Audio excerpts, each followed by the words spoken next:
Welcome, everybody, to Robert Saltzman and Walter Driscoll chatting non-duality. Robert Saltzman has a website, drrobert.com, and Robert's the author of 2 books about the awakened view of the human condition. One is the 10,000 Things, which I'll be quoting from today, and another is Depending on No Thing, which I have on Kindle. I have the beautiful softcover version of Depending on No Thing. I'm sorry, the 10,000 Things, which has wonderful pictures in it that we were just discussing. Also, you can find Robert on YouTube. He has an awesome YouTube channel that has many different discussions, interviews, and something called The Gathering, which I love. I'm a fan of not only Robert's, but John Troy, who I've had the pleasure of speaking with. You can find Robert on Facebook, Substack. Any other plugs you'd like to share, Robert? No plugs. I'd like to say that it's not so much the view of awakened, not the awakened view, but an awakened view. That's an important distinction because I just speak for myself and not for all of humanity and how they approach life, which is basically that's the basis of my critique of all this so-called spiritual teaching. People speak with a little too much authority as if they really were in touch with all the needs and feelings of humanity. And I think we're much more limited than that. No one really has the truth or the way to the top of the mountain, in my view. So maybe we can get into what an awakened view of the human condition could be. I'll just start with reading this from your book.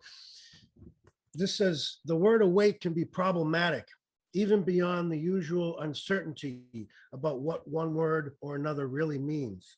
In the first place, awakened might seem to denote a kind of unchanging condition, a fixed state in which some person, the awakened one, remains or abides. But that is not my experience. In the second place, words like awakened and enlightened sound rather grandiose for a perspective that seems quite natural.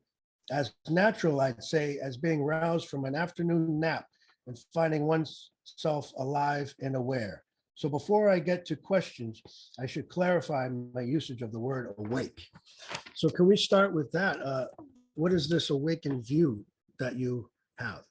Good question. When I say awake, I probably use that word differently from the way that many people in spirituality use that word. And that's what I tried to get out here in this paragraph you've read.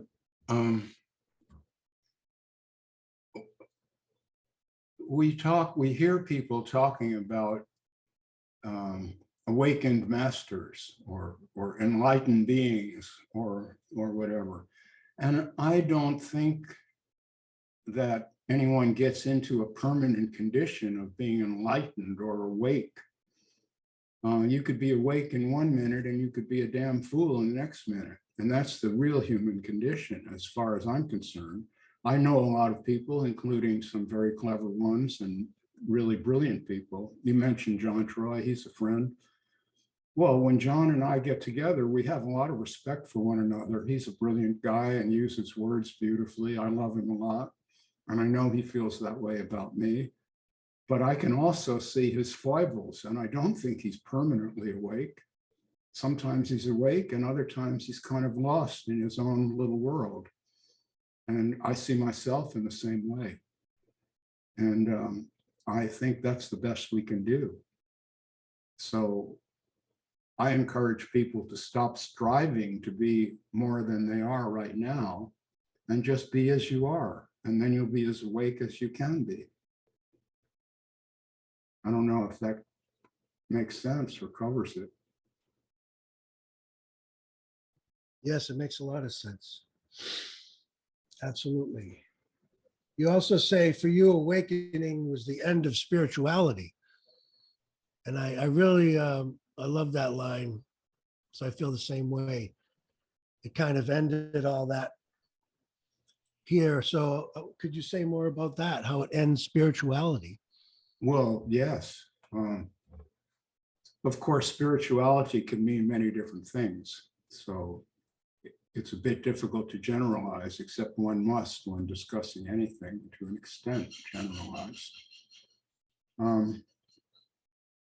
One idea that's deeply embedded in most or much of spirituality is the idea that there is matter on the one hand and spirit on the other hand, and that the matter is dead until the spirit enlivens it, or even on a more extreme level, matter does not really exist at all. It's just all spirit. And we're only deceiving ourselves when we imagine that human beings have brains. The brains, according to this other view, are just objects in consciousness, and the consciousness is something that exists apart from brains entirely. Brains have nothing to do with it, really, in that view. So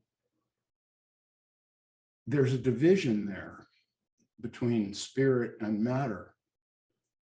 Now, many years ago, when my dear friend Robert Hall, now deceased, who was the first reader of the 10,000 Things and a dear friend and a wonderful Buddhist teacher, he first came to town with his partner Alvaro, and he was new to the town and invited me and my wife Catania to dinner. And we sat down to the table, and Alvaro immediately jumped into the spirituality thing and asked me, "What do you think of spirituality?" Without even pausing, I said, "It's a barbed wire fence down the middle of a green meadow." It's a barbed wire fence. Spirituality is a barbed wire fence down the middle of a green meadow. And I think that's one of the best things I ever said, because that's exactly how I see it. If some things are spiritual and some things aren't, then you have a split, and there's no way to heal that split. So as soon as spirituality is defined as something better than, you've defeated the possibility of just being here as you are. But being here as you are is all you can really do. Any striving for something different is a kind of escape hatch that people try to make from this condition of just being here, using their imagination to say that Ramana Maharshi had something that I don't have, and I want to be like him. Well, as soon as you say that, you have destroyed your experience. And most of my work is encouraging people not to destroy their experience, but to actually, while we're alive, experience this life in the way that you do. Ramana Maharshi, as John Troy pointed out, is buried under a concrete slab. He's not here anymore. No one can ask him any questions. No one really knows what he was like. All we have is other people's interpretations and reports. And a lot of people making quite a bit of money off offering those reports and their interpretations. So when I say the end of spirituality, I mean that when I awakened to my own condition and saw that that was all that I could ever really know, these reports of others are meaningless to me. I don't actually care what Nisargadatta thought. And I certainly don't think that he had the truth. I mean, that's an absurd idea in my view, the idea that there's some fixed truth that someone has and you can learn it. And that is the deep hole that I see all the non-duality people digging for themselves. They've heard the idea that there's supposed to be non-duality, and if you could realize that, all your problems would go away. And I just don't think that's true. Yeah. Some better next, some enlightened future, some kind of bliss or exalted state, other than what we have available to us right in this moment. Mhm. I see, if you don't mind elaborating on this, you said, I underwent an abrupt shift of focus that left me speechless for a time. Oh, I lost your picture there, Robert. Oh, let me try to get that up again. Oh, that's okay. As long as you can still hear me.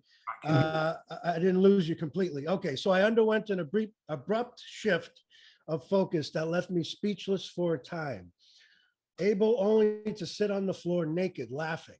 I laughed on seeing that the joke was on me. This is obvious.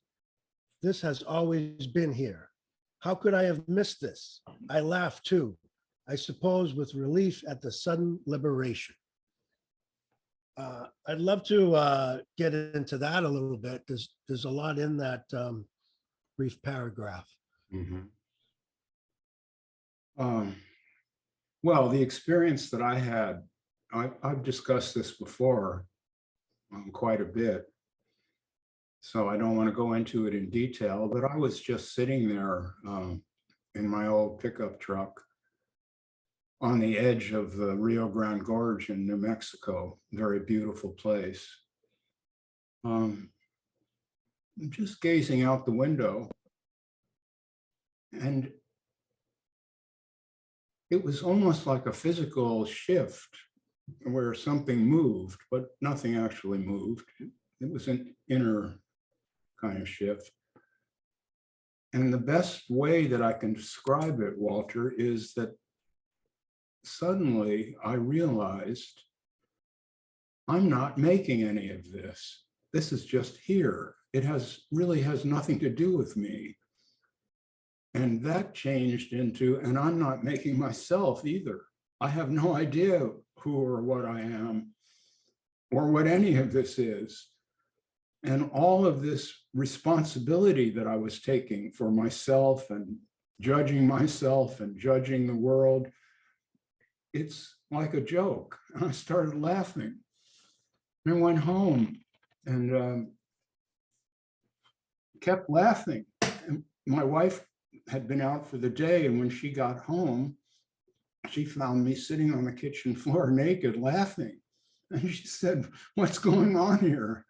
You know, it wasn't really that bizarre because those were the psychedelic days, and I might have been tripping, but I wasn't. I really couldn't explain it to her.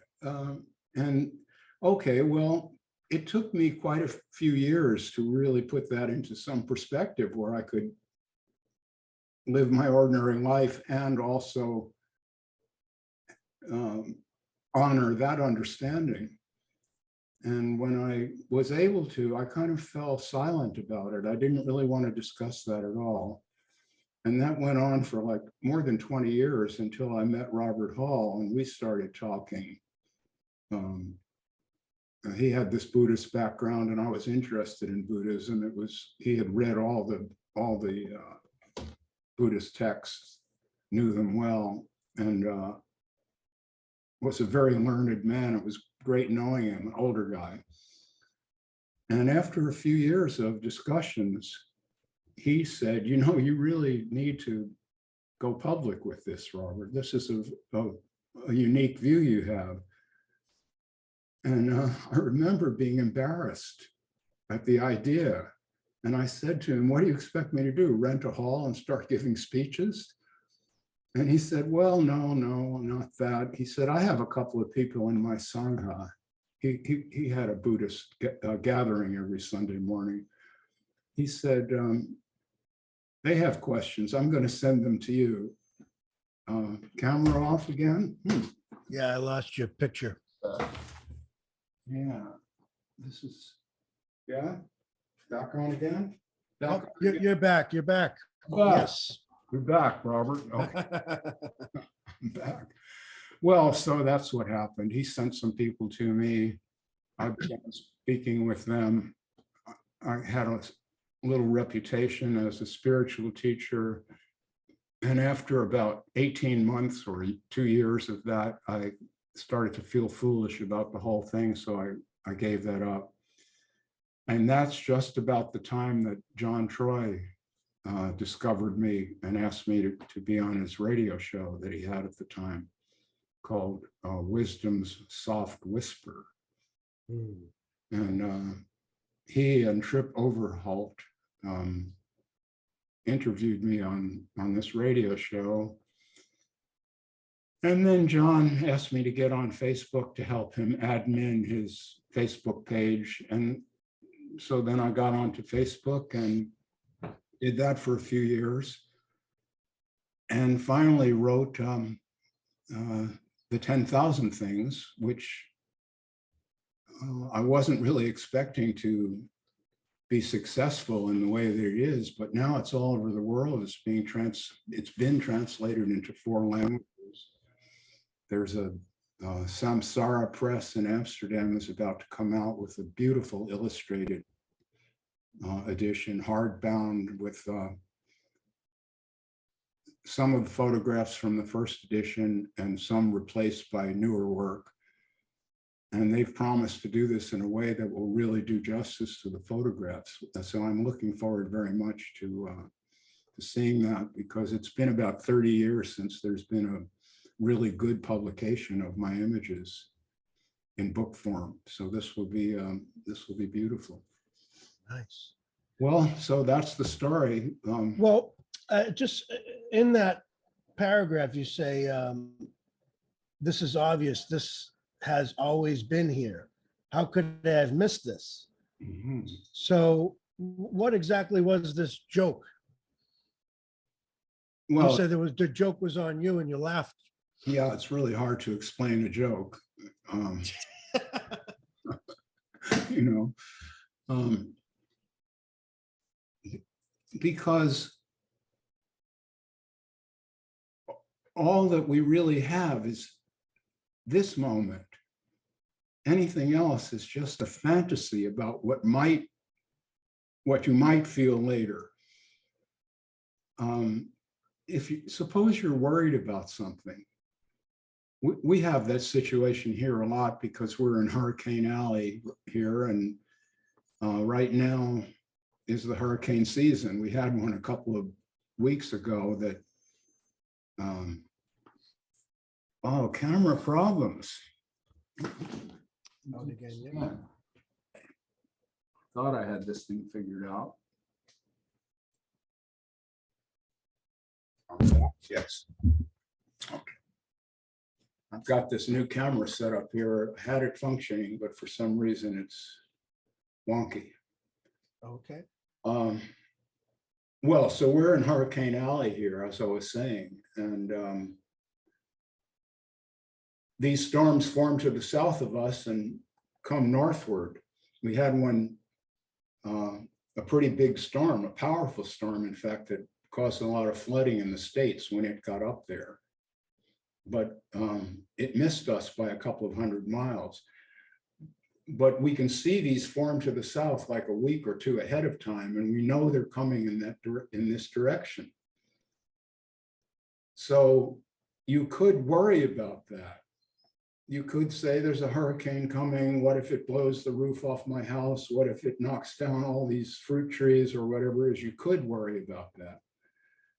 And I've just learned not to, because you don't really know what's going to happen. So don't worry about it. Make whatever preparations you have to make, tie things down or whatever you think you have to do.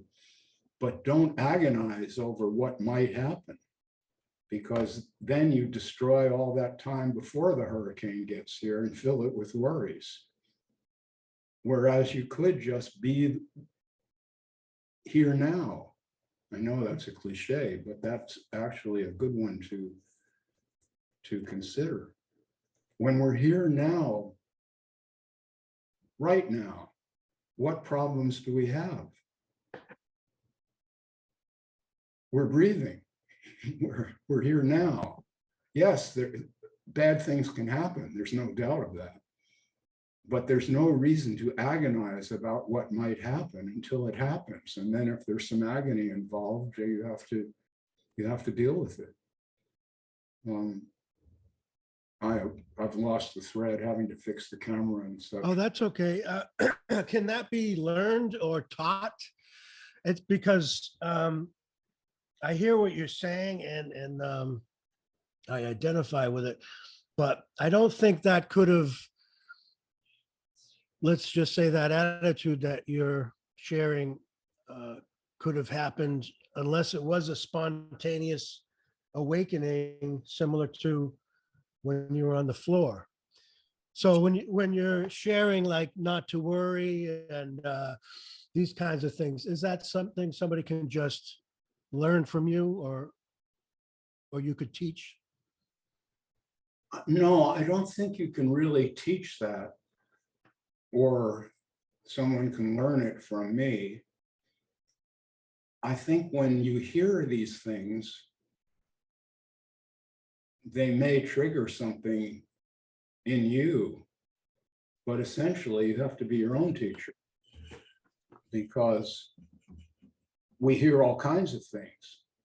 I mean, someone else will tell you all you have to do is love Jesus and everything will be all right. Well, how do you decide? You don't actually decide. The decision is you. Some people will hear the evangelical preacher and resonate with that and glom onto that and sit there in that audience.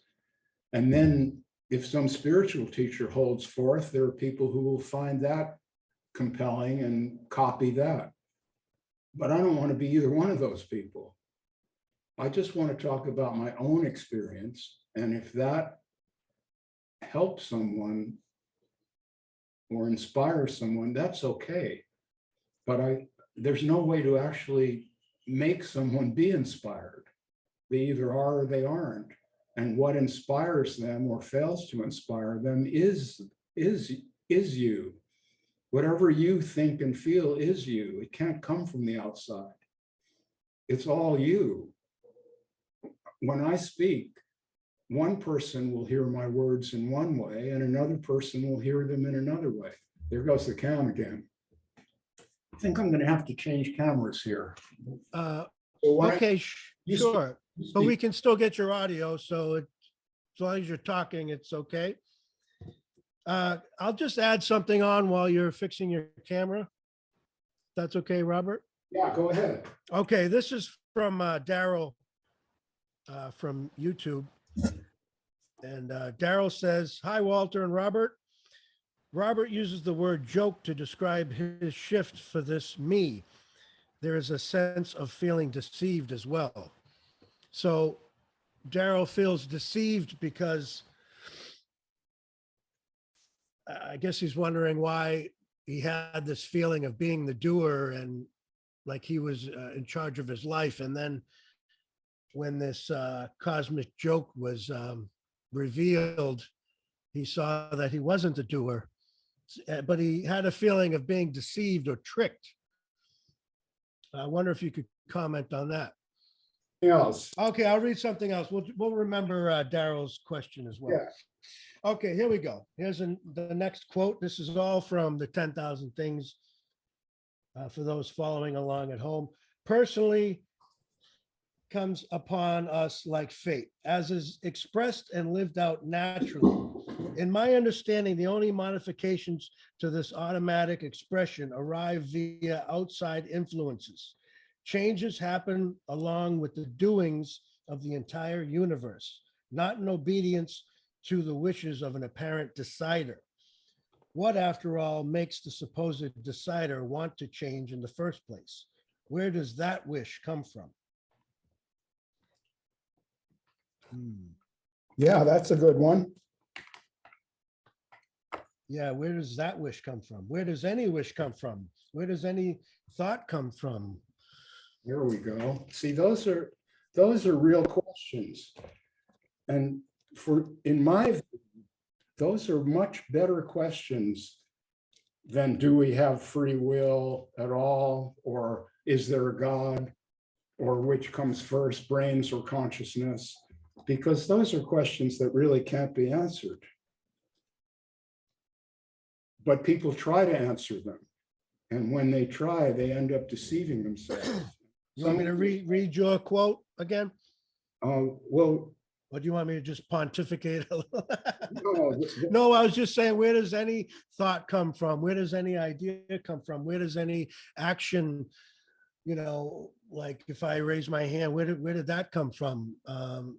We can't seem to know the source of anything, but I also feel when you're talking about brains, it's like if someone says everything originates from the brain, it's circular because it's the brain that's telling you that. So is that coming from a reliable source?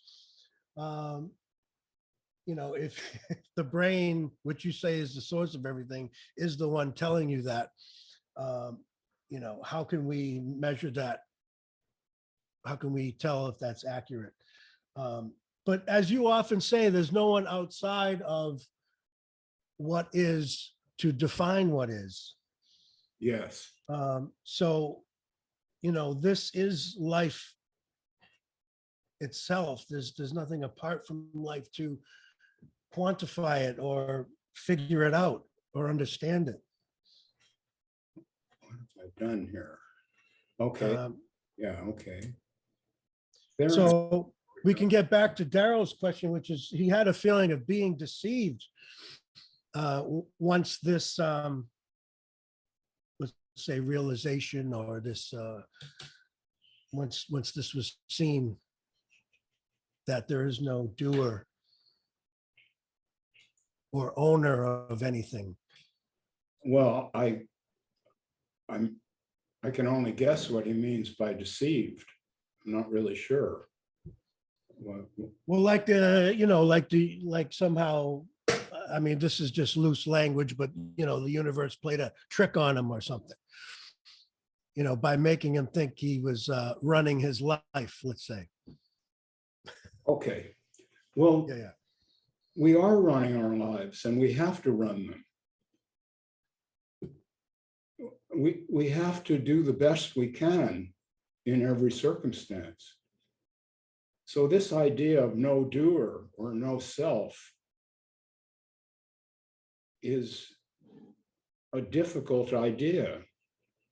People can talk about it, but the actual experience is not that you're a limp noodle and now you don't even try, because after all, the universe is just unfolding as it must, and so you don't get to do anything about it. That's not the idea at all. You're part of that. And you're striving and trying to get things right is part of that. So to just say now I'm ripped off because I'm not in charge of the entire universe, I can't just make anything happen. I can't produce sacred ashes and gold rings and all this from my fingertips.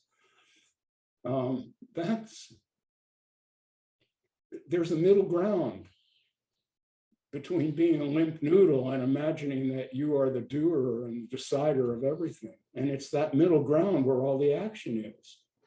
So if someone asks me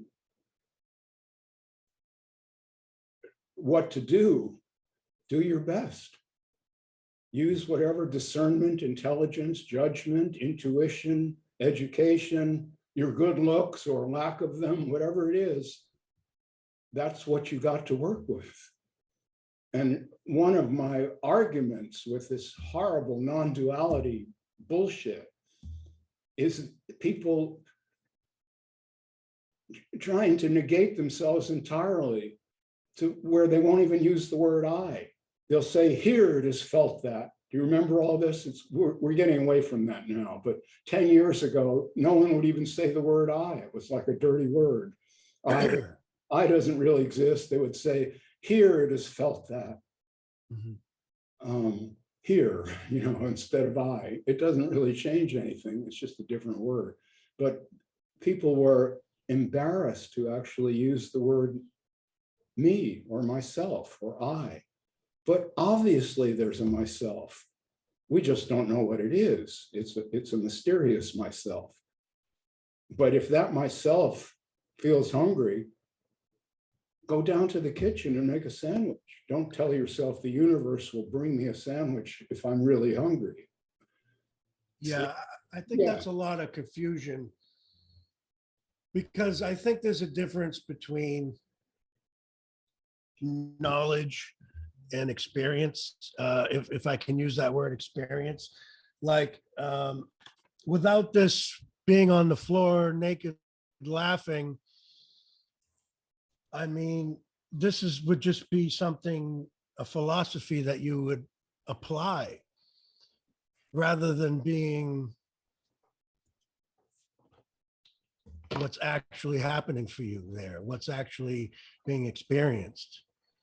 So what I mean is, I think people that, like you're saying, a wet noodle, it would be like hearing this, what's being discussed, that there's no doer and myself is just this moment unfolding. If that's just head knowledge, then someone's going to say, all right, there's nothing I can do, and then just go into this wet noodle kind of attitude that you're describing, rather than it literally is just the way it is. And there's no one here applying anything. It's just, this is what life seems to be. And if I say here, or I don't say, or use a pronoun, it would only be just for clarity purpose. In other words, if you say, I realize that I'm not the doer, that doesn't make any sense, because if you're not the doer, how can you realize anything? It is realized for no one, it's just what happened. No one did it. Yeah, I had this conversation with Jim Newman. It's on my YouTube channel, and that's his line. Nobody's doing anything. And that, yeah, in a way, I can get with that. But I think it's really a destructive idea for a lot of people, because then they feel disempowered. They feel that there's a meaninglessness, which is what Jim Newman says. None of this means anything. I don't feel that way at all. I think there's a great deal of meaning in what we do and say. I've written 2 books, and I spent hours editing them, and lots of other people did too. Many editors went through those books and tried to improve the text and find errors and all the rest of it. If nobody's doing anything, then why would anybody care about all that? I think we have to care about life and find a way to care about it.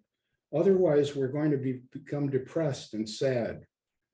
But do you suppose anyone has choice in whether they care or not? I don't know. That's what I'm getting at, is if, you referred to non-doership several times throughout the book. And it seems like that's going to be either absolute or not, like either you do or you don't have authorship. So if I care or I don't care, I don't think there's something behind the eyes that's making those decisions and choices, whether to care or not. Well, no, I don't think there's a little Robert inside my head, separate from everything else, that's making choices. That's not the point. The problem with discussing these things at all is that language tends to an either or situation when you discuss these things. Either there's no doer, or there's somebody doing something. It's not that clear to me. Like, I just changed cameras here, and I've been a photographer for 50 years, so I know how to work with cameras. But I did decide at a certain point, the first camera is not working. I've got to get another camera. I don't know where that decision came from. It came to mind. Is there an I that who put it there? No, I wouldn't say that. But what about all those years of experience as a photographer? Does that not count for anything? Maybe another person without that experience would have been baffled by the whole situation and said, I don't know what to do, Walter, my camera's not working. See, so there is something of a self. When we work as an artist, which is really my primary focus, I have written a couple of books, but I'm not primarily a writer. I consider myself an artist first and foremost. We don't know where any of this is coming from. We find ourselves working with materials. And the materials have a mind of their own. But can I really say that Robert doesn't add anything to these photographs and that another person would make the same photographs if you gave them the same camera and the same people in front of it? I don't think so. So what myself is, to me, is a mystery. And why I say the end of spirituality is that the spiritual people are always trying to define that. They'll say, myself is identical with God. Myself is Brahman. I don't know that. I don't even know if there is a Brahman. Or there's too much, in my view, too much in spirituality that tries to get answers to questions that, in my view, don't seem to have any answers. And this one about free will is one of those. I mean, I could go into this in more detail, but I agree with you. It's just that, like, your history as a photographer, I would just say is not your history, you know, in the sense that you never made any choices and decisions. There was never a Robert who decided to become a photographer or took classes or whatever you did. All those things happen, and as a result, you know, you can change your camera. But I guess it's this ownership that all these things happen to you or happen through you or by you. yeah, well, that's what Jim Newman said. He said, these things happen, but they happen to nobody. Well, I feel when I read this, I feel like you're saying the same thing. Yeah, Like for example, I got a few quotes if you want to hear. but let me just stop. All right, go ahead. Sure, go ahead. That's the problem with words. Yes, it can sound like I'm saying the same thing. And yet when Jim and I spoke, we weren't really saying the same thing. He had his view and I had my view, and they weren't the same. Mhm. So although it may sound as if I'm saying no one ever does anything, that's not really what I'm saying. What I'm saying is I find myself doing things. I also have likes and dislikes. I don't know where they came from. I don't know if they can be manipulated and used or if they can't. So all I can do is not go to this non-duality jargon and say no one's doing anything ever, it's all arising. I don't say that. Yes, that is one view of it, but there's another view where I want to participate and I want to use whatever intelligence I have to participate intelligently. Does that mean there's a Robert separate from the universe? No, doesn't mean that. It may be that Robert is only fooling himself when he tries to participate. That may be, but I don't know that. So I don't live theoretically. I don't live according to some theory of non-duality. I don't care about non-duality. It's meaningless to me. The universe may be non-dual and it may not be. We're not in any position to discover that. We have no place we can stand outside of the universe to observe it. We don't know if the universe is intelligent or stupid. We don't know that. We have no way of discerning that. We would have to be bigger than the universe, standing outside of it and looking at it to know what the universe is. So what I'm saying is there's a total ignorance. And my critique of this entire spirituality world is you will never, hardly ever hear one of these teachers say, when confronted with a question, say, I don't know. They don't want to say, I don't know. They can't stand to say, I don't know. Well, there's a lot of talk of unknowing.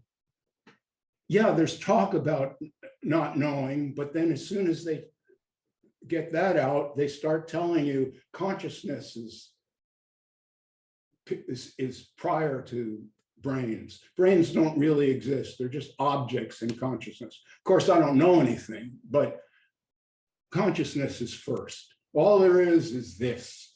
You see that? They're pontificating with the fingers crossed behind their back. They say, I don't know, but they're filled with knowledge, so-called knowledge. But I'm confessing, I really don't know. I'm just an ordinary guy. I wake up in the morning like everyone else. Yeah, I wrote a couple of books that people like and find stimulating. That's beautiful. People like my photographs. That's great. But those are ordinary things. Many people have written books. There's been lots of good photographers. And what I object to is this way of putting people on a pedestal and imagining that they spoke truth, like Ramana Maharshi. It's just an ordinary guy sitting around in a diaper. There's no reason to worship these people or imagine that every word out of their mouth was truth. And that's all I'm saying. I don't want anyone to look at me that way. I was talking to a friend the other day about this period in my life a few years ago when I was being interviewed a lot. And I told people, just fuck off and just fuck you and all this stuff, and really offended a lot of people. And got kicked off of Bat Gap and all of this stuff.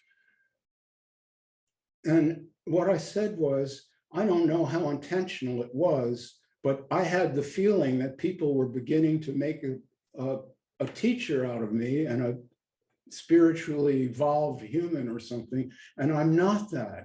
I'm just an ordinary human, a philosophical human.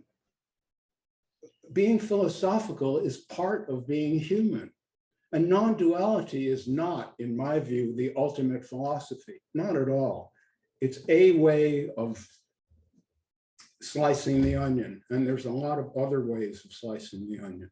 I know what some of them are, and there's others that I don't know about. We're all limited beings, all of us. We're subject to human limitation. We're animals, first and foremost. We are primate animals like apes and gorillas with a little more prefrontal cortex that we can use to consider our situation. But we don't know the truth about anything. We just don't. And I'm happy that I don't need to pretend that I do, Walter, and it's that simple. That's all I'm saying. Oh, absolutely.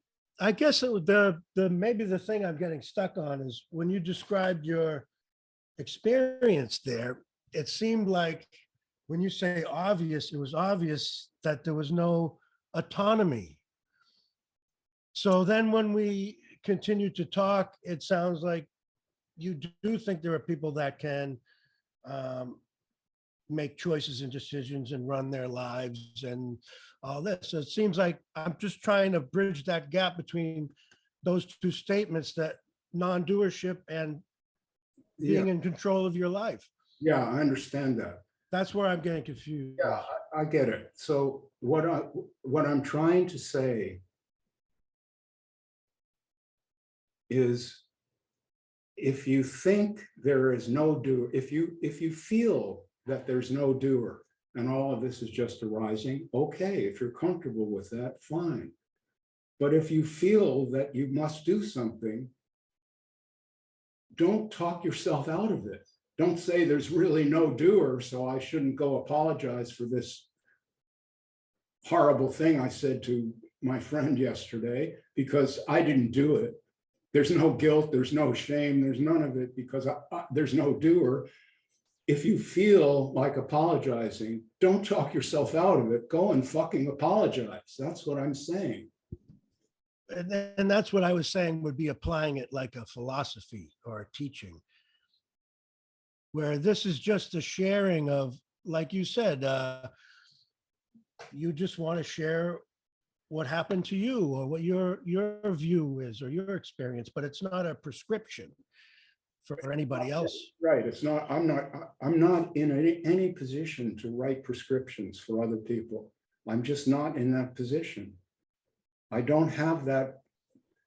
I don't have a view of the universe that's any more privileged than anyone else has. We all have one, and they're not the same. So the evangelical preacher has his view, which I think is disgusting. And I'm glad I don't have it. But some people think that point of view is beautiful. Jesus came here as a great teacher and God sent him and he gave his life for you and suffered for your sins. And now you've got to vote for Donald Trump because he's the next Jesus and all. There's a lot of people who believe that shit. Did they choose to believe it? I don't know, probably not. But I don't think I chose to believe what I believe either. My beliefs are me. So that's the non-duality part, Walter, that whatever I feel, whatever I believe, whatever I see is me. I don't know what's out there in the material world. I perceive it in a certain way. I've given this example before. If I'm a gardener and I work with flowers, and I also happen to be a visual artist who works with paint all the time, when I go into that garden, I won't say that's a red rose. I will say that rose is carmine, or it's, in other words, I will have many words for red because I've experienced all these shades of red. In my work, all these shades of gray. When people look at my photographs, a lot of people say, there's something about your work. I don't know what it is, but I love these. Part of that is 50 Shades of Gray. So I know how to see the difference between one shade of white and the one just beside it, and to work with that and to try to bring that into. So if I work on a photograph and I get the feeling I really need to have more light over here, who's deciding that? I don't know, but I won't say Robert Saltzman has nothing to do with it. Photographs just make themselves. I mean, that would be so self-defeating. And I don't want to negate myself. I want to participate. Yes, I'll participate with the non-duality idea as part of my setup. I do understand what people mean. I get Jim Newman. He's not stupid. I catch on to what he's saying. But I think he's very limited because he's just wedded to, he's like a one-trick pony. Whatever you say, Jim will say the same thing, which he learned from his teacher. And that is where I lose interest. Right there. Yeah, I think there can be some more nuanced ways of putting this other than that same, like you said, one trick pony, one hit wonder. Yeah, one hit wonder. So what interests me is why people are so desperate to imagine that they have no influence over anything. Why would you want that? Why? And what I have seen is that life is painful. It's painful for all of us. All kinds of things happen. We get injured. I broke my back a few years ago, right before the gathering down here.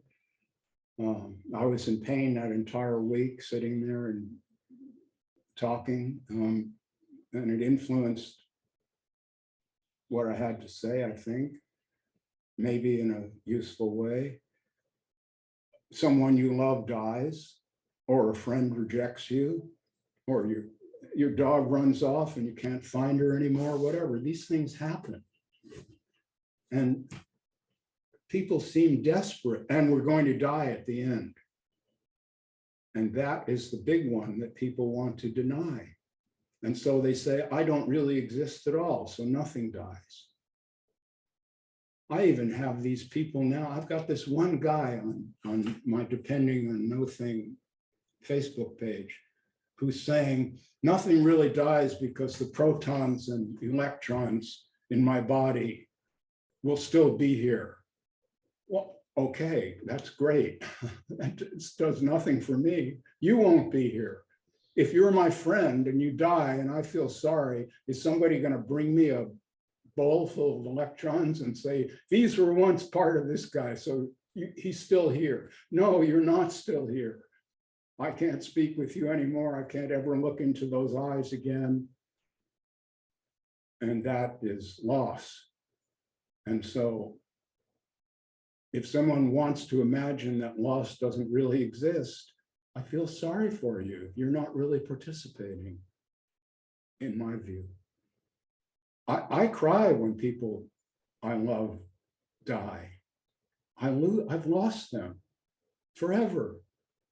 When my mentor in photography, Walter Chappell, we had a great love between us. We spent so many hours together talking and working on photographs.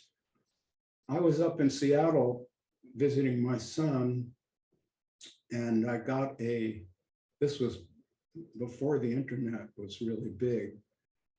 I got a phone call telling me there's a message for you at this Office Depot. Go pick it up. A fax. Those are the days of fax. The fax was a page from the New York Times that was Walter's obituary. And I hadn't known that he died. I walked out of that store and sat down on the curb and started to cry like a baby. Like a baby. Oh, Doug. If nothing matters, why would you do that? Yeah, I would never say nothing matters. Now, Walter Chappell, is he the one that said you have to eat your life bite by bite, and sometimes you have not enough saliva to get it down, or something like that? The great Walter Chappell. Yeah, that's a beautiful quote. And it begs the question, which I know is a phrase you clarified in here as well. When you say awake, and so the fact that we still have to eat our life bite by bite, and we don't have enough saliva to get it down sometimes, which to me means that, another phrase you use, there's no escape hatch.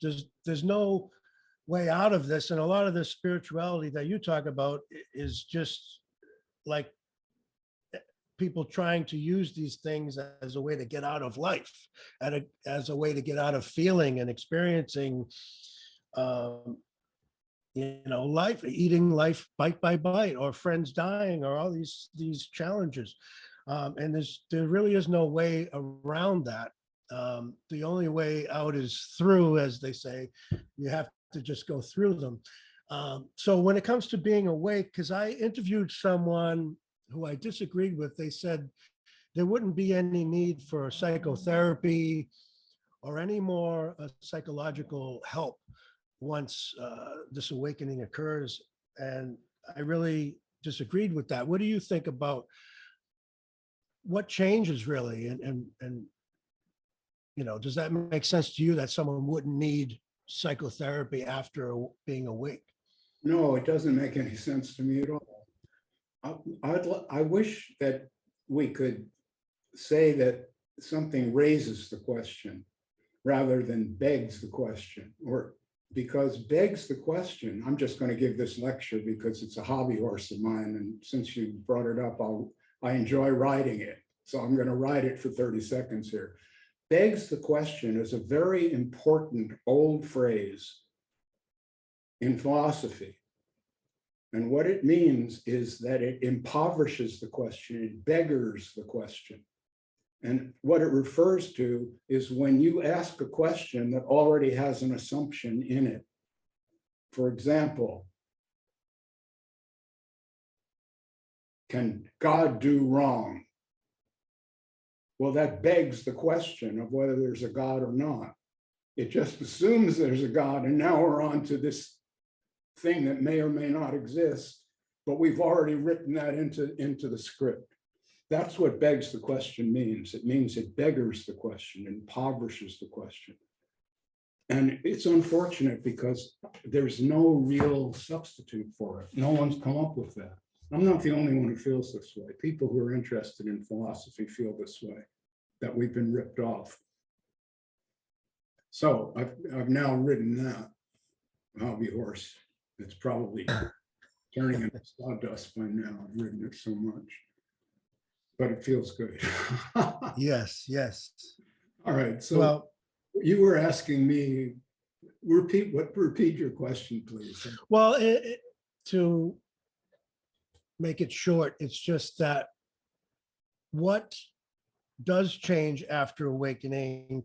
I hear sometimes no guilt, no shame, no blame, no, and there's seems to be a checklist of things that once you're awakened, you no longer, these things will arise. And, I'm just wondering your thoughts on that. Yeah, so that's partly true, I would say. I would say that there's a lot less blaming of others because you really feel they couldn't do anything different. And less guilt and shame for your own behaviors. But it's not an absolute thing in my experience. If someone, I've said this before, and then the next thing someone will say is, well, then you're not fully enlightened, Robert. Because if you were fully enlightened, you wouldn't feel any guilt and shame. And then I say, really? Are you fully enlightened? If you're not, then how do you know what it means to be fully enlightened, or if even if such a thing exists? And this is the critique, my entire critique of the spirituality industry. You have all of these people talking. They won't say I'm enlightened because that's a no-no. They won't even say I'm awake. When I said I was awake, everyone said, oh, narcissistic ego trip. No, it isn't. I'm really awake. I think you can hear that if you listen to what I'm saying. I think you can read that in my books. Very much more awake than the average bear. But it's not an absolute thing. I might be ashamed of something that I do. And if I am, it will be an indication that that behavior needs change and correction. To write that off and to say, oh, I'm not responsible for anything, that would be insane in my view. And that's what I'm getting at here. It's fine to have these ideas about choice and free will and the universe and all, that's great. But we also have to be human primate animals. We are animals. Culture exists for a reason. Guilt and shame exist for a reason. They're part of our way of surviving and getting along with other people. Our reputation that we want other people to feel that we're okay and feel good about us and trust us. This is important. It's part of the survival situation here on Earth. That should not just be written off because, I don't know, a name came to mind, but I won't mention it. I don't do that one anymore, I hope. Just because so-and-so sits on the throne there and says, it's all consciousness. I don't know that. We're animals. We don't know what we are, but we do know that we all came here into this world through a vagina, just like any other gorilla. And I don't want people to forget that when they read my books. I think I've put enough of that in both books so that people won't forget it. But somehow there's this desire for the escape hatch, so that when people meet someone like me, they imagine that I'm going to give them the key to the highway. And Robert will tell me how to see things, and then I'll be free like him. The thing that makes me free is not knowing, a real not knowing, not the no one knows, not that stupid shit. I actually don't know. I don't know who I am. I do not assume that the universe is intelligent, but I can't say that it isn't. I'm kind of leaning towards naturalism. Let me explain that. Please.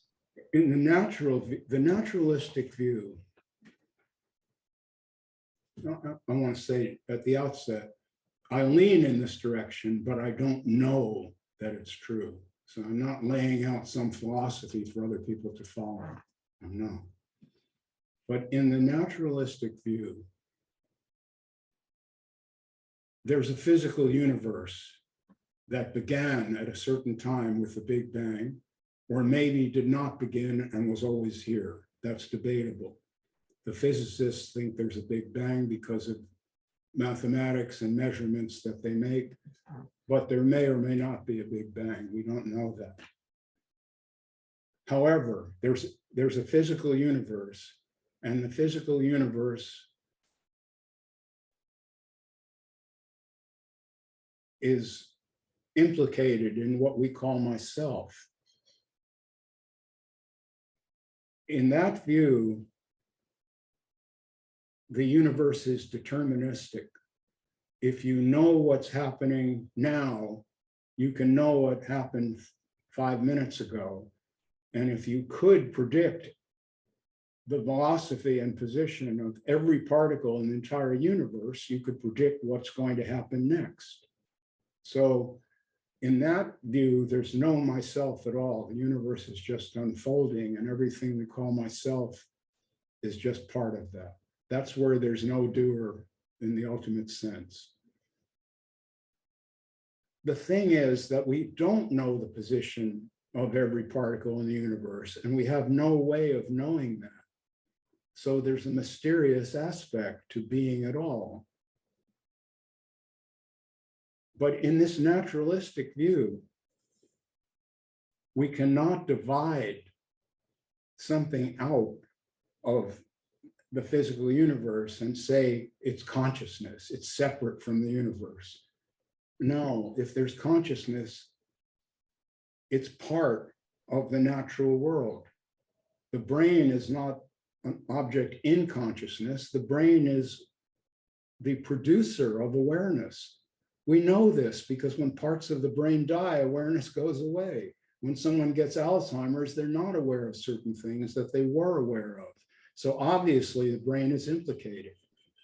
Some people meet that objection by saying, well, the brain is like this receiving set that the universe is sending out the messages and you just get the message. Really? Is that term splitting that you use, splitting? Yeah, that's the term splitting. That's so actually non-duality is about the most dualistic thing going on. It really is. It's dualistic because it says the physical universe is one thing and consciousness is another.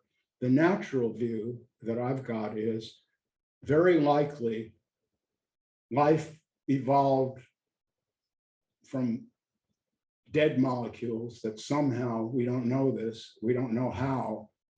One idea is there was a soup of certain elements and lightning or some energy hit that, moved them together into self-replicating molecules, and those evolved, and gradually the life forms that we see on Earth evolved. But if we look at that history, we will actually see that there is kind of a primal consciousness in these smaller, more archaic life forms, culminating in human intelligence. That's Darwin. And I pretty much accept Darwin. The spiritual people don't like that idea because they don't like the idea that what we are is an animal and not manufactured by God or manufactured by consciousness. But I believe that consciousness probably is an evolved state of the nervous system, which will continue to evolve as long as there's life on Earth, and possibly could become more intelligent than the intelligence that we humans have now. That's the naturalistic view. And I don't know that it's true, but it's my working hypothesis. My working hypothesis is that when this body shuts down, everything called Robert disappears forever. And there's no continuation of myself. And so my freedom is accepting the transitory nature of this experience. It changes every moment. You can't go back again. And it's going to end at a certain time with the dissolution of this physical being. And Robert won't be here anymore, but his books will. And people will then say, but what he really meant was this, and what he really meant was that. And they'll be in great shape because Robert won't be here anymore to tell them that they're full of shit. And that's what happened to Memento mori, was that a phrase I heard you use? Memento mori. I don't know if I'm saying that right. Memento mori. Memento mori, yeah. Means to, yes, so that death is, gotta get here, death is right here on over your left shoulder at all times. And you look at it and you remember that. You remember that you are a finite creature and you don't get full of yourself and you don't worry excessively. And you don't try to come up with theories that will allow you to believe that you will continue forever, that what you really are is an eternal soul, which that conversation is going on depending on no thing. I'd like to encourage people to either follow my conversation on Substack, or on Facebook on Depending on No Thing, because we need more oars in the water here. Right now, Depending on No Thing is being kind of dominated by a certain point of view. I disagree with it, but I'm tired of dealing with it, so I probably won't intervene, but maybe someone else will. We can always use fresh hands on deck there. We're discussing these matters. Well, you got some fans out there. They like that you say you don't know. Actually, I got a beautiful statement from you. You say, I know what I know right now from this present perspective, and that is precious little. I love that. Okay, so here's a question for you. Not sure I fully understand it, but he says, if I eat my food, it seems there is someone who enjoys. Other person in the room does not enjoy, or rather starves. How can there be non-duality? Yeah, that's a great question. If there was really non-duality, one consciousness, one awareness, then we all should agree on everything.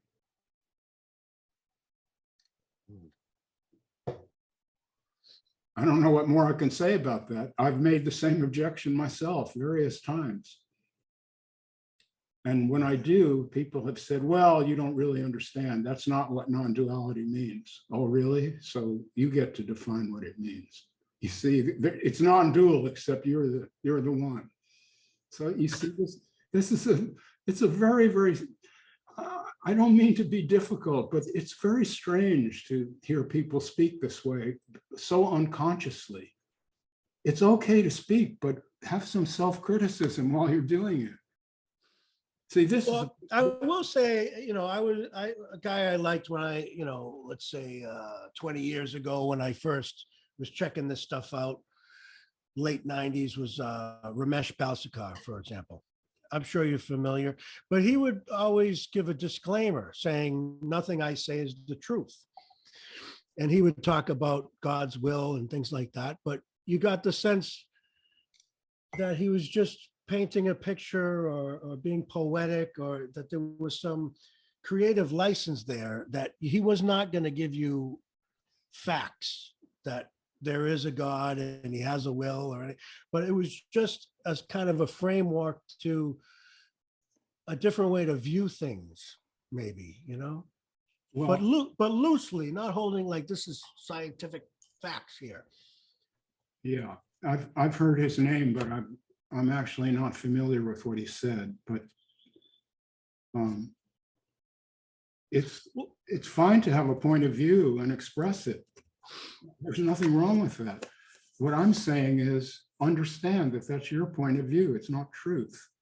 If you start to claim that you are speaking truth, I'm done. I'm out the door. Anybody with a that deluded can't possibly say anything I would be interested in. Well, like when you talked about naturalism, you prefaced it by saying this is just your working theory, and you didn't give the impression that this is capital T truth. Well, I certainly hope not. And It's just something that you know, feel comfortable with at the moment as a possibility. what I say is, with everything that I have experienced so far, including reading Charles Darwin and Daniel Dennett, who wrote about Darwin. That's a great book, Darwin's Dangerous Idea. I highly recommend that to anybody who is interested in these matters. Based on everything that I have found in life, I lean towards naturalism, is what I said. I lean toward it, but I don't know. There might be a God who created all of this. There might be. I can't say there isn't, but I certainly can't say there is. And in fact, I don't think it's necessary that there be a God to understand things as they are, without imagining that some vast intelligence created the universe and created life. I don't think that's a necessary idea logically. What if I said we're all made of the same stuff, something pretty basic like that? Would you have a problem with that? Well, you mean on a physical level, the same molecules and atoms and the same chemical elements, we're all made of that. Hard to disagree with that. But I think you mean something else. Well, I guess, yeah, I think that there's something animating, giving life to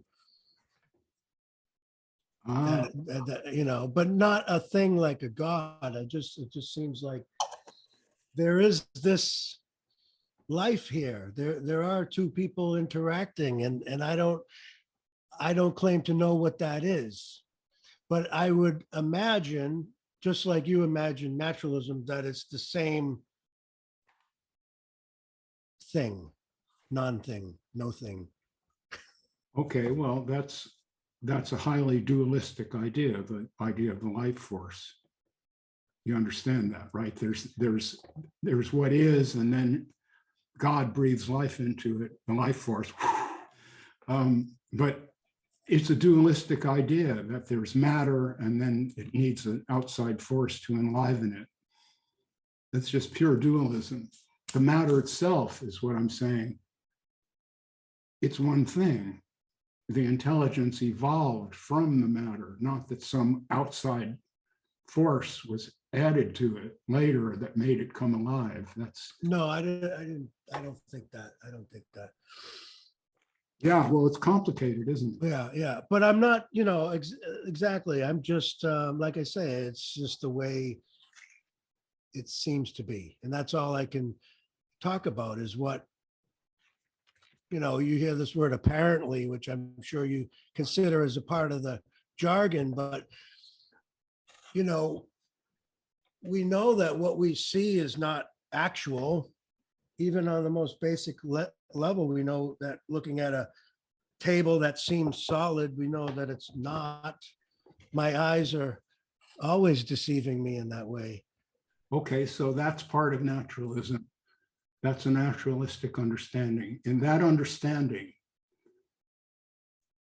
the first primitive life forms evolved forward, and they evolved not to see the world as it actually is, but to see it in a way that would promote survival. So that, for example, what we see on a tree as a delicious looking red apple may not be that at all. It might be some kind of energy that we can't even imagine, but it looks appetizing to us because our nervous system presents us with that picture so that we'll go and eat the apple, and that way we'll get more energy and we'll make love to our wife, and the next generation will come out. I mean, that's the. But is it possible that energy that you described, that's the apple, is the same energy that's Robert? Well, it is the same energy. Yeah. That's what I mean. Yeah. Okay. Well, but you see that energy is not in this kind of dualistic view. The idea is there's matter and there's spirit, or there's matter and there's the life force. And they're two different things. There's a dead rock, and then there's a living gorilla. What makes the gorilla alive is that it has the life force. No, that's not what makes the gorilla alive. What makes the gorilla alive is that at some point, there was an evolution that took these very primitive, not even one-celled molecules, and over a vast length of time, these structures that we call myself have evolved. Not that they have a life force in them. The life force is them. They are the life force. It's not, there's no duality to it. There's actually not a life force. There's just this. Now, Jim Newman would love this. There's no life force. There's only this. See, that's where Jim and I agree. We can't actually dissect what is. It just is. We can't account for it. No one can. Exactly. Yeah, I don't think the life force is apart from maybe, I shouldn't even use that word. I just, whatever comes out, comes out. But like, I try to say the words don't matter. It's just, there is, like you say, it's just this. Yes. But I guess what I mean is whatever is speaking these words is the same that's hearing these words from that side. It seems that way to me, that it's the same, that there is no separate Robert from Walter in this way. Okay. There is no separate Robert from Walter. I agree with you, because any Robert that you're aware of is in your mind. You don't even know that I'm here, really. You can't really know that. You assume it. You assume that there are all these various people, but on the actual, this is why I say we don't know much. On the actual knowledge level, this could be a dream you're having or a fantasy. But even if it isn't a dream or a fantasy, what you know of Robert is what you know. And here you're a middle-aged guy and you're looking at this old man and you see what you see. Someone else with a different experience looks at Robert, and sees a completely different being. And so what, this is the point I made repeatedly in the 10,000 things. What you see is you. What you think is you. There's not a you who's thinking things and seeing things. The seeing is you. The thinking, the thoughts are you. Without those, it's just a body. That all of that is what makes you you. You have a unique point of view. There's no one else around that sees things in the way that you do. So there is not actually a Robert. There's a Robert for me, but there's not really a Robert for you. What there is your mind that you're aware of, and Robert is an image in that mind. It's all you, and that's non-duality. See, it's all you, all you. This is what Nisargadatta was trying to teach, but and I believe he got it, but he was misunderstood by everyone. And they tried to make something else out of it. They went there and got these lessons from him and then came back to the US because that's where the money is. And they started preaching what they thought Nisargadatta was saying, but they were mistaken in my view. They didn't get it. They really didn't get it. One person got it, Nisargadatta said. Only this Godman got it. Forgot his first name right now. Richard Godman? I don't remember. One person who went to see Nisargadatta got it, according to Nisargadatta, and the rest didn't understand anything he was saying.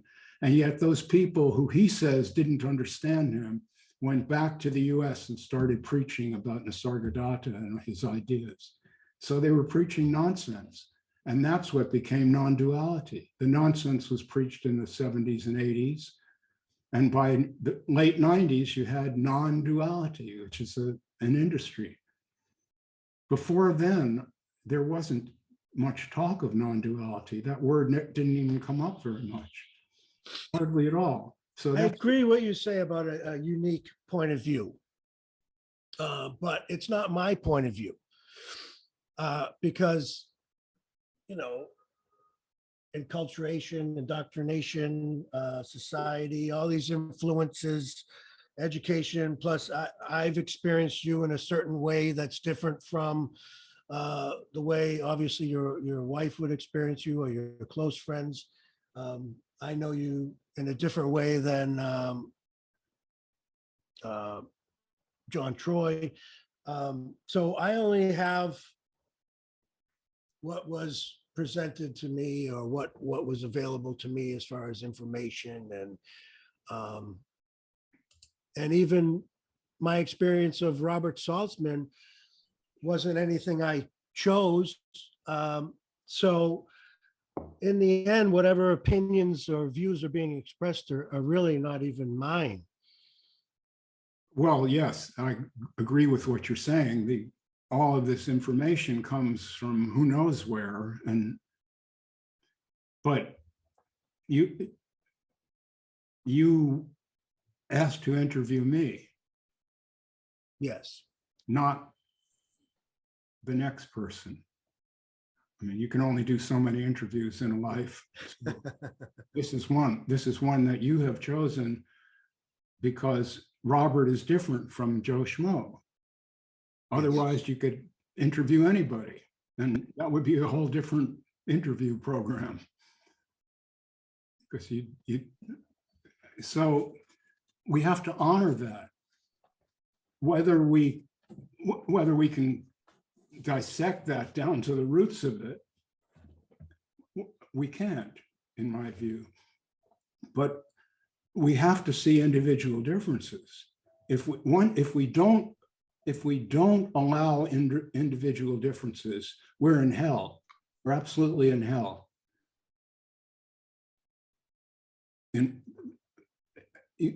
I mean, you talked about John Troy. See, John Troy is a happening. He's the thing that makes John so beautiful is that he's flowering. He's this old guy. He's like 83 years old or something. He's had 1 million surgeries. He's half dead sometimes. he's still flowering. You go to John and you talk to him and you'll get a blossom. It'll fall, you know, there's a fragrance to John Troy. It's beautiful. You go to some other 83-year-old man, the guy's depressed. Oh, fucking what's the use? Going for the grave. There's a difference there. I don't know what the difference is. I can't explain it, but there is a difference. Yes, yes. So, okay, I cannot account for that, Walter. But when I say, when earlier I was saying, you know, I don't really know. I don't know that I have no ability to choose or select. I don't know that. I don't know that I do either. It's a mystery to me. But somehow there's something about Robert that people are attracted to. I mean, I've had to deal, I have people putting me on a pedestal. It's really difficult because I'm a shy person. I never wanted that. I'm not one of these people who wanted to be on stage. I'm really not. It's taken me 15 years now to accustom myself to being naked like this. I don't know what I'm going to say next. It might be something really foolish and someone will then call me on it. It's costly in a certain, personally, to do this kind of thing in a way. But now I do it. It wasn't chosen. Costly because it makes you vulnerable. Yeah, because I don't know what I'm going to say next. I don't have a spiel. I don't have a product that I'm selling. I'm not promoting myself. I'm not promoting my books. That's not the idea. I'm a philosophically interested human. People find my words worthwhile, and so I'm sharing them. It's what I was saying about John Troy. I'm flowering. You're blossoming. Yeah. I have another question. It says, is it possible humanity is a rudimentary ET cloned species called human? Adam and then Eve, and then the family of clone called humanity. So the human ape would be the ET clone, and being simply is. Got anything to say about ETs? Well, anything's possible. So it's really a meaningless question. I mean, is it possible that there are fairies living in the foot of the garden? Sure. I haven't ever seen one, but they could be there. I don't mean to disrespect the person who asked the question, but I'm just trying to make the point. To ask if something is possible doesn't leave anything out. Yeah.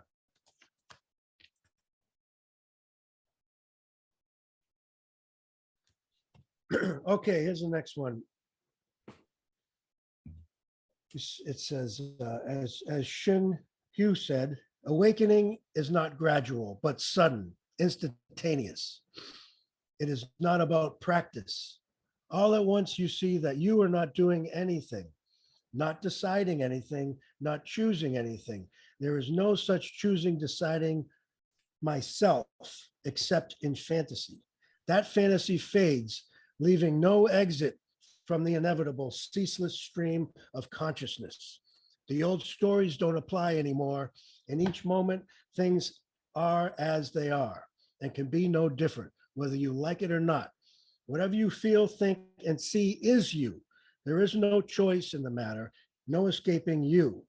That is what I mean by the word awakening, a sudden awareness, quite undeniable, that everything you see, feel, and think is you. The boundary between self and other dissolves. The apparent other is not located out there somewhere, but constructed of your own perceptions, your feelings, your thoughts, and what you see. That is all you see, and that seeing is you. I think that's what you were saying about my experience of Robert is contained within me and not really out there somewhere. Yeah, that's exactly what I'm saying. And there's no choice in that. I'm saying there's no choice in that. We got into this idea about free will and choice earlier in our conversation, and that got a little murky. This might cast some light on it. The way that you see the world cannot be chosen. You can't decide to like something that you don't like. You can't understand something that you don't understand just by wishing you could understand it. You either understand it or you don't. And you only can understand it in the way that you understand it. And there's no choice in that. What I was getting at before are these feelings that we have about, I did wrong, I really should try to correct that. Or I really need to decide whether I'm going to be interviewed by Walter or not. I didn't have to decide that, because really it's a privilege to have this chat with you, because you're very familiar with my work. You've not just read it, but you've listened to me read it. In the audiobook, it's great to speak with someone who already knows where I'm coming from, because I've had some interviews where, well, I just turned this guy down. He asked to interview me, and I said, why do you want to interview me? He said, well, you've written a book. And I said, have you read the book? He said, no. And I said, well, read the book, and then maybe we'll do an interview. See, I'm not interested in promoting my book. That's what I mean. There are these influencers, they call themselves, who they just think anybody who writes a book is ready to be a whore. You know, just come on my show. I don't know anything about it, but you'll get a chance to flog your book. No, that's not where I'm coming from. See, that's okay. So you can't choose to understand what you don't understand. You either get it or you don't. This is something I've said a lot. You get what you get when you get it. You can't jump ahead. It's not like a game of Monopoly where somebody picks up your piece and moves it ahead on the board 10 spaces or something. You go to the spiritual teacher and he says, oh, you're here in this state of confusion. I'll just pick you up, and here's this square. I'll explain it, what it's like over here, and I'll put you down there and you'll be okay. No, you have to suffer your life, as Walter was saying, bite by bite. That's how you gain wisdom, through suffering, through trying to swallow shit that's hard to swallow. Hard to swallow. Like, maybe I'm not the greatest intellect in the world. Maybe I'm not the coolest thing since sliced bread. Maybe I've got a lot of problems. You asked about psychotherapy before. I practiced psychotherapy for a long time. I consider myself awake. But if some catastrophe happened in my life and I found myself not dealing well with it, I would find a psychotherapist, and I go to that person. I'd say, I'm having a bad time with this.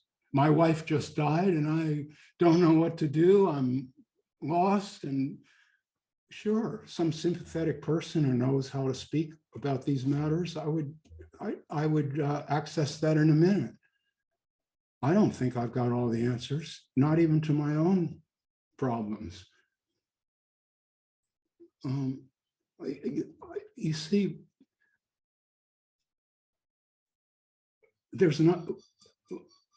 it's humility that's missing.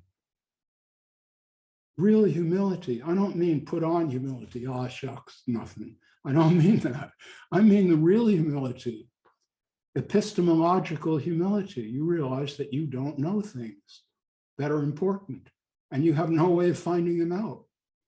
You can't find them out by going to the spiritual teacher. How do you know that he or she is correct? Oh, you take it on faith? Well, where's the faith come from? You see, that's a vicious circle. You can't really trust anybody to explain how things are, because if you do, you're only going on your own feelings that this person is qualified to teach you. And so it all comes down to you. It's what you think is qualified, what you think is, as I said, some people think that the evangelical preacher is speaking the words they need to hear. I find that impossibly deluded, but I can't decide that for the next person. And that person is not likely to come to someone like me for advice anyway. So you see, it's all you. It's all you. And this is very frightening to people, Walter. It's when I've gone into this personally, I would say with 20 or 30 people when I was doing the spiritual teaching bit. And this is where they always stop you. They won't go, this is the borderline which they will not cross, that there is no authority, none. It's a scary, scary world. There are lots of questions and no answers. No final answers to what does it all mean? What happens when you die? None of that. There are no answers. Well, there's a lot of answers, but they're all bullshit. So that this is the place where most people get off the bus. Most spiritual people get off the bus. When I tell them, why do you come to me? I'm no expert. I'm giving you my point of view. If that loosens the laces for you, great. I hope it does, but you're still going to leave here baffled by your own being. I'm baffled by mine. So how can I teach you anything? You see, that's humility, not a put on humility. I think I'm a bright guy. I'm worth listening to. It's not that kind of humility. Oh, shucks, you know. No, it's the actual humility where you understand that you don't really know anything for sure. All that I know for sure, and even that I could be wrong, is that I seem to exist as a center of awareness in some sense. But even that could be a delusion. As far as the answers to these big questions, I have no answers, none. And some people, I think, are attracted to that point of view. I've had a few people who actually got it, and they're still friends. I hear from them, and some have come to visit me. But mostly people don't want to really hear what I'm saying. They really don't. It's beautiful the way that you question authority, and so much of this book is really about critical thinking. Because, you know, not going to get the words right. I'm not going to say life force again, but this presence, this isness, this suchness seems to be the same suchness. There's no separate suchness. So therefore, there's no authority. And if somebody has authority, I've given it to them. So really, I'm the authority because I chose to listen to Shri whoever and put him on a pedestal. I did that. So I'm the authority, making this person some kind of authority. But nobody ultimately has any authority. Nobody knows anything about ultimate matters, as you said. And I've heard you quote Dogen, I think, who said, don't put someone else's head on top of your own. That's right. And I love what you've just said. I really do. That's the way I see it exactly. You don't, if you think Robert is worth hearing, it's because you think that. The next person is going to listen to Robert and start a Twitter page saying Robert is out of his mind. I have that. I've got my detractors. And they're angry and frightened by me. It's amazing, but you know, there it is. This is what I was telling you. I'm not scary. I'm really not. I never hurt people. But the idea that no one is in control of anything is scary. Yes. And all that is, yeah, it can only be a projection. If someone's afraid of you, or they think you're a cuddly teddy bear, that again comes from them. Robert's just Robert. Whatever we put onto you, that's our concept of Robert. Yeah, and it is what it is. Robert is what he is. It's not my fault. Well, I told you we'd go an hour and a half, and we have. So is there anything else you'd like to add or let people know about before we close? Um, I was going to ask you about suchness, but I feel like we'll get into a whole nother thing because you use that word suchness.